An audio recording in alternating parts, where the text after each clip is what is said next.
Hey Geminis, welcome back to DQ Tarot and welcome to your weekly tarot and astrology for July 13th through the 19th of 2020. So, Gemini, Sun, Moon, Rising, and Venus. If you haven't, do make sure to subscribe and check out your weeklies for your other placements. Do make sure to check me out over on Instagram, and if you want to book a private reading, all that information is always right below this video in the description box. If you're wondering why I have a big scratch on my face, it's because Mercury retrograde tripped into a bunch of incense sticks at work because they're in those bottles and they're sticking straight up, and I just kind of face planted and scraped my whole face into that. So if you're wondering what's going on with my face, that's what's going on. How has this Mercury retrograde been for you guys? Well, it's Cancer season. What else here? In terms of astrology, there is so much going on. I'm not even going to try to dip my toe into that. If you want to get a better view of all the craziness that's going on, do check out Cam White Astrology, or what is it called? White Light Astrology. He does a really good monthly overview of just all the astrology, and I really like the way he talks about it. So check that out if you're interested in what's happening astrologically and why everything is happening the way it's happening, because it's very interesting, and the energies right now are so much.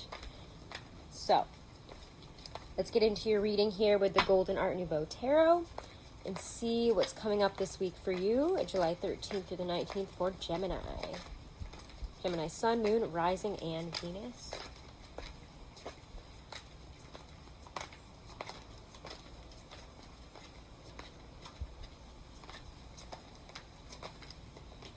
Yeah, we're taking it outside today because it was breezy, so I thought I'd come out.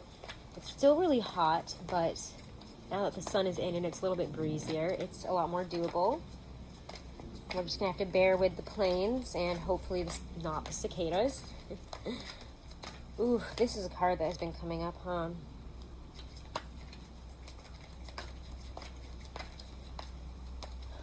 There's a lot of frustration in inability to communicate right now. And I know that's just, a classic Mercury retrograde thing, but we're also, I feel like, really feeling the constant stream of just intense and life-changing news that's happening right now, and I feel like it's just happening constantly. And I mean, even just before I sat down to do these readings, like, I learned about all these different things that happened or were happening right now. And it's like, I feel like I wake up every day and it's just a barrage of information and a barrage of just so many things happening that are unbelievable. So a lot of things for good purpose, which is awesome, but it's messy right now. And energy is very intense on a collective level, and it is very much out of our control. So yeah, we're not really happy with what's being offered to us in terms of the energy and in terms of life right now. It's like, especially even with the COVID thing, I feel like a lot of you were like, I thought this was over. I didn't expect to have to get into this again. And like where I live in Florida, and I don't know if you guys know, we're the new epicenter. And even this morning, we just maxed out our death numbers. So it's a really intense place and time to be in right now. And I don't think, I'm just talking from my perspective of where I live, but things are not what we want them to be right now. And I think on a collective level, we're all feeling that, which is why the Four of Cups keeps coming up. We're not happy with what's being offered to us on that, again, that energetic, collective, astrological level. It's like, this is not what I wanted for 2020. This was supposed to be my year. I was supposed to have all these things happen. And this is, again, just so out of our control. It's like almost dizzying, all the information that's coming in and us wanting to kind of just shut it off in some ways. Like, I don't want to hear this right now. I feel, attacked. And in a lot of ways, even in our relationships this week, I mean, remember, Mars is in Aries. And as someone with Mars in Aries, I can tell you that Mars in Aries energy does not think before it speaks. And even when it thinks it's coming across in a very just, straightforward, and non-offensive way, a lot of offense can be taken, and probably will be taken with all the Cancerian, Sun in Cancer, Mercury retrograde in Cancer. We're sensitive. People are sensitive, and it's causing, obviously, issues in terms of our communications. It's causing a lot of issues in terms of how we're perceiving each other's perspectives, how we're perceiving our platforms. You said this, so this means this, and, canceling you. And I don't mean, cancel culture is, that's a whole nother kind of worms that I'm not going to get into, but yeah, let's just not get there. I don't want to have a bunch of angry Geminis on my hands. But another thing that's going on astrologically that I'll just mention, we have the North Node in your sign, and it's, what can I learn now? How can I learn more about this, and what can I do with, how can I educate myself about this and move forward with the signs, the nodes being in you in Sagittarius. It's very focused on what can we learn from this and where can we go? What are we going to do with this? And you have this energy is just a lot. Like, this is the most, like, all the readings I feel like this week are going to be so flip-floppy, weird. I can already tell. You're on my third one, and it's been a trip. Things are going to work themselves out in the long run, yeah. And we can see that. But right now, with that lack of control and feeling like, oh my God, like, I feel like a lot of information that is coming in is very disappointing about people in power, about celebrities, about all these people that, everybody knows. People that, are known throughout the world. People that have power, people that have influence. And there's a lot that's going to be coming out about that. And I can feel that as another energy, like a string of energy here that's coming in. And it's trying to divine through all these little cords of energy right now as a reader that is so difficult. So if you're a reader, let me know how this has been for you. I feel like just the way I read and how I read the energies is totally shifting right now. And that's why, honestly, it's been really hard for me to do monthlies for you guys. So if you've been frustrated with the lack of monthlies, it's because there's just so much happening. It's like, how do you do a general monthly reading for one sign right now with all of this happening constantly? Like, it's too much. And I'm trying to find a way to reconcile with these new energies and how things may be going from here on out. It has me trying to figure out how I'm going to read for you guys. And I feel like in a lot of ways, it's how you're going to be reading the energies and where you're going moving forward. How you're going to be reading how, what people are putting down.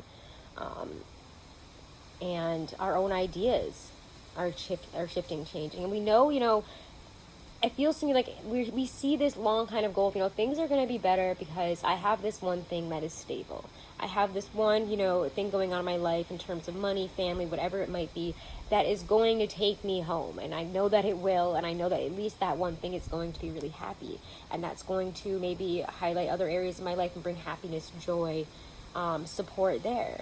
And I think that that's really what's going to carry you through this difficult energy and give fire to you.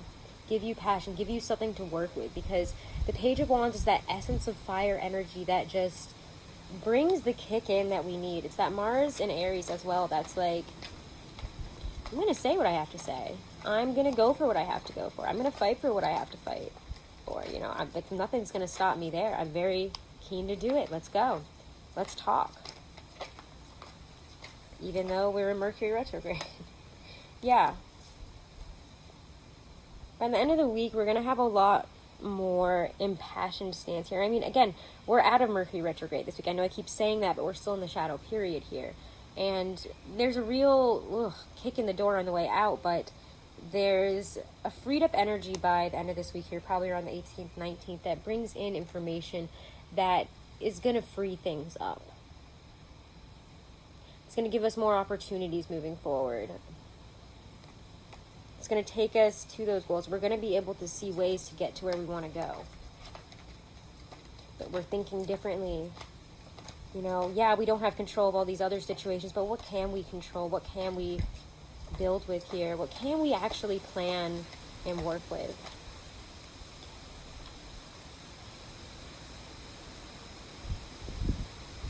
And there's good stuff here. When you get that Ace of Cups showing up, that's no joke. That's nothing to turn away at and act like it's nothing. This is beautiful. This is rejuvenation in the heart, a feeling of being loved, falling in love again. For some of you, it's being able to communicate again, maybe with a partner or a loved one in a constructive manner, finally. To reach some type of agreement, to reach this place of understanding, offers this new opened and rejuvenated love here, rejuvenation in the heart. I love the Ace of Cups. It's such a beautiful card here. It's essence of beauty, joy, love, It's peace in all matters of the heart, really. And it's a big old gift from the universe that says, were you looking for this? Go on and take it. You have to listen to your heart. And as we come up on that new moon in Cancer, I think it's 20th, 21st, that's really going to have you, following how you feel, following your heart, following what's going to make you feel emotionally comfortable at this time, because not a lot of other things are going to make a lot of sense. So let's pull an oracle here. Let's pull a Stacey DeMarco, actually, because I think that these weeks need some, or this week for all the signs, needs a little bit more structure. There's just so much here. And again, you could be dealing with people that you find the way that they're speaking to you, you're like, I don't appreciate the way you're speaking to me. I don't appreciate the way you're going about this. And just make sure that the way you're expressing that isn't going to make it worse. Be the bigger person.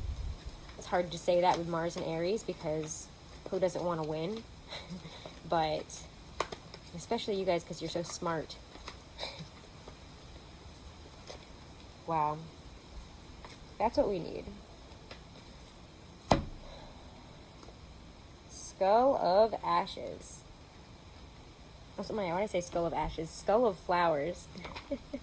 Creating through the ashes. I'm reading it all backwards. So, sometimes we wish for a life different from the one we have, and that can mean radical change. Sometimes to have that new life, everything falls apart to make it so, and that can be uncomfortable. We may lose our relationships, or they may change. We might lose a job, have to move house, or become ill. All big events that lead to the reassessment of a how of our lives. The Skull of Flowers illustrates that there is a sureness and yet a rawness to creating again, to starting afresh.